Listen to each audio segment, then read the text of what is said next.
بھارت کی زمین ہے،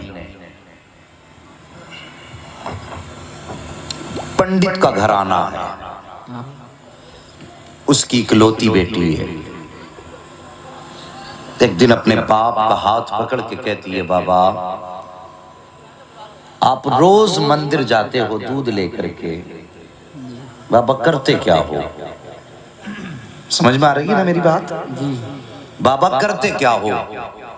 باپ تھا، کہنے لگا بیٹی جاتا ہوں اپنے دیوتا کو دودھ چڑھا کے آتا ہوں۔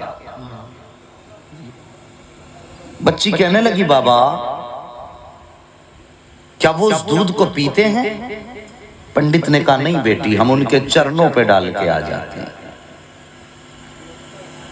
کہا بابا پھر آپ دودھ لے کے کیوں جاتے ہیں جب وہ پیتے نہیں؟ کہنے لگی بیٹی عجیب بات کرتی ہے، پتھر بھی کبھی پیا کرتے ہیں؟ بچی کہنے لگی بابا کل آپ نہیں میں جاؤں گی اور میں دودھ پلا کر کے آؤں گی۔ باپ کہنے لگا بیٹی جانا ضرور، لیکن یہ ضد نہ کر کے دودھ پلا کے آؤں گی۔ بچی نے کہا بابا اجازت تو دیں۔ پنڈت نے اپنی بیٹی کو اجازت دی، بیٹی مرضی تیری۔ بچی نے دودھ لیا، مندر پہنچی، جا کے مندر میں کہنے لگی اگر تو میرا خدا ہے تو یہ دودھ پی۔ مگر پتھر کبھی بولا نہیں کرتے۔ بچی نے اتنی بات کہی، کوئی جواب نہیں آیا۔ بچی کی آنکھ میں آنسو آئے، کہنے لگی میں اس وقت تک واپس نہیں جاؤں گی جب تک تجھے دودھ نہیں پلاؤں گی۔ اصرار پہ اصرار، اصرار پہ اصرار، کوئی جواب نہ آیا۔ آخر بچی کہنے لگی یا تو دودھ پی دے ورنہ آج تیرے قدموں میں اپنی جان دے کر کے جاؤں گی۔ بچی نے اپنے سر کو اس پتھر کے صنم کے آگے، پتھر کے بت کے آگے زمین پر مارنا شروع کر دیا۔ جب بچی اپنے سر کو زمین پہ مار رہی تھی، بچی کے سر سے خون بہنا شروع ہوا۔ بچی نے رو رو کر کے کہا تھا دودھ پی لے ورنہ جان دے دوں گی، دودھ پی لے ورنہ جان دے دوں گی۔ بچی رو رہی تھی، سر پٹک رہی تھی۔ اچانک انہی گلیوں سے اللہ کے ولی کا گزر ہو جاتا ہے۔ ایک بزرگ کا گزر ہوا، دنیا اس بزرگ کو معین الدین چشتی کے نام سے جان رہی ہے۔ آپ نے بچی کو روتے دیکھا ہے، آنے کے بعد آپ قریب آئے، کہنے لگے بیٹی کیا معاملہ ہے؟ اس نے سرکار خواجہ غریب نواز کا چہرہ دیکھا، دیکھ کے کہتی بابا آپ اپنا کام کرو، مجھے اپنا کام کرنے دو۔ سرکار غریب نواز کہتے ہیں بیٹی بتا تو صحیح بات کیا ہے؟ اس نے کہا مہاراج بات یہ ہے، یہ میرے خدا ہے، میں کہتی ہوں دودھ پی مگر پیتے نہیں ہیں۔ اللہ اکبر، آپ نے سمجھایا بیٹی یہ پتھر ہے دودھ نہیں پیئیں گے۔ اس نے کہا میں نے قسم کھائی ہے جب تک یہ دودھ نہیں پیئیں گے میں واپس نہیں جاؤں گی، یا تو ان کو دودھ پینا پڑے گا یا میں اپنی جان دے دوں گی۔ اتنا سننا تھا، سرکار غریب نواز مسکرائے، کہتے بیٹی یہ تیرا فیصلہ ہے؟ کہا ہاں بابا میرا فیصلہ ہے۔ آپ آگے بڑھتے ہیں اور بڑھنے کے بعد آپ نے اس بت کا کان پکڑا اور پکڑ کے کہتے ہیں دیکھتا نہ کہ بچی کا خون بہ رہا ہے، دودھ کیوں نہیں پی لیتا ہے؟ اتنا کہنا تھا بت میں جان آ جاتی ہے۔ ہاتھ آگے بڑھتے ہیں، بت نے ہاتھ میں پیالہ لیا ہے، دودھ پینا شروع کر دیا ہے۔ بچی بھی مسکرا رہی ہے، اس کا کام ہو چکا ہے۔ اللہ اکبر، اب بچی جا رہی ہے، ماتھے پر خون ہے، کپڑوں پر خون کے نشان ہے، لیکن چہرے پہ مسکراہٹ ہے۔ جب بچی گئی ہے، بستی والوں نے بچی کا چہرہ دیکھ کے کہا تھا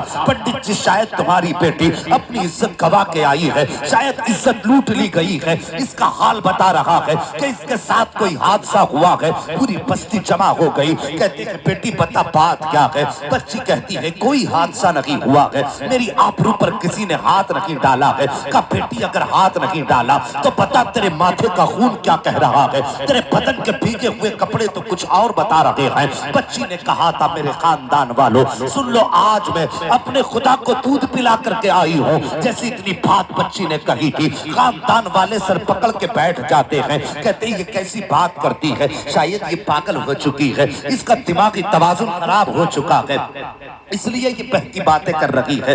باپ نے بیٹی کو تسلی دی, کہا بیٹی مجھے بتا دے تیرے ساتھ کیا ہوا ہے. بچی نے کہا تھا بابا میں جو وعدہ کر کے گئی تھی اپنا وعدہ پورا کر کے آئی ہوں اور خداؤں کو دودھ پلا کر کے آئی ہوں. جیسے اتنی بات کہی بچی نے, پنڈت کو غصہ آیا, کہنے لگا جھوٹ نہ بول, وہ کبھی دودھ نہیں پیتے ہیں, تو اپنے راز پہ پردہ ڈال رہی ہے, شاید عزت چھپانے کی بات کر رہی ہوگی. جیسی اتنی بات باپ نے کہی ہے, بیٹی رونے لگ جاتی ہے, کہتی باپ گواہ کہاں سے لاؤں, میں کس کے سامنے کی اپنی کہانی بتاؤں, میں دودھ پلا کے آئی ہوں, اگر یقین نہ ہو کل میرے ساتھ چلنا, میں پھر تمہیں دودھ پلا کے دکھاؤں گی. باپ راضی ہو گیا, خاندان والے تیار ہو گئے, پوری بستی اکٹھا ہے. جب صبح کا سورج نکلا ہے, ساری قوم آ کر کے پنڈت کے دروازے پر کھڑی ہے کہ آج اس کی بیٹی انہونی کو ہونی کرے گی. ایک اچنبا ہونے والا ہے کہ ہمارے پتھر کے خدا دودھ پینے والے ہیں. بچی ہاتھ میں دودھ کا پیالہ لے کر کے چلی ہے اور پھر اسی مندر کے قریب پہنچ جاتی ہے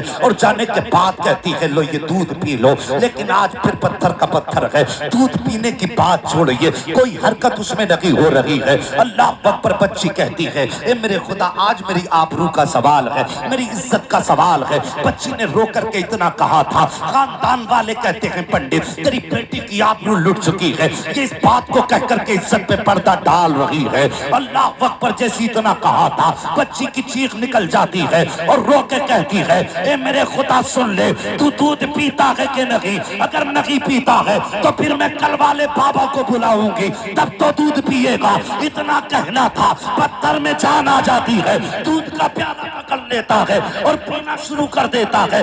اس کے بعد قوم نے کہا تھا اے بیٹی بتا تو صحیح وہ کل والا کون ہے جو اسے دودھ پلا کر کے گیا ہے. بچی نے کہا نام نہیں معلوم ہے. کہا پھر پتہ بتا دے. کہا پتہ بھی نہیں معلوم ہے. کہا کہاں ملے گا. کہا یہ بھی نہیں معلوم. کہا یہ تو بتا دے آیا کدھر سے تھا, گیا کدھر تھا. کہا آیا ادھر سے تھا, گیا ادھر تھا. پوری بستی دوڑی ہے, ایک درخت کے نیچے میرا غریب نواز بیٹھا ہے. جا کر کے کہتے ہیں بابا کیا تم ہی ہو جس نے پتھر کے صنم کو دودھ پلایا ہے. میرے غریب نواز مسکراتے ہیں, کہتے ہاں میں ہی ہوں. اتنا سننا تھا, پوری قوم قدموں پہ گر جاتی ہے اور کہتی مہاراج اتنا بتاؤ وہ کون سا منتر ہے جس نے پتھر میں جان ڈال دی ہے, وہ کون سا جادو ہے جس نے پتھر کو دودھ پلا دیا ہے. میرے غریب نواز کہتے ہیں یہ کسی منتر کی وجہ نہیں ہے, یہ کسی جادو کا کرشمہ نہیں ہے, یہ طاقت میرے پروردگار کی ہے. اتنا سننا تھا. سب نے کہا تھا بابا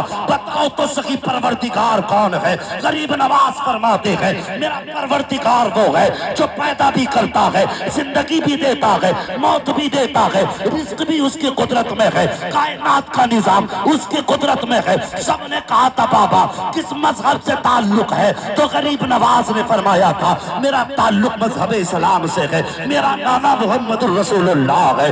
اتنا کہہ کر کے غریب نواز آگے بڑھے ہیں. جیسے آگے بڑھے ہیں سب سے پہلے پنڈت قدموں پہ گرا اور گرنے کے بعد کہتا ہے بابا صرف دودھ پلانے آیا تھا یا ہم گناہگاروں کو مصطفیٰ کا امتی بنانے کے لیے. نعرہ تکبیر, نعرہ رسالت.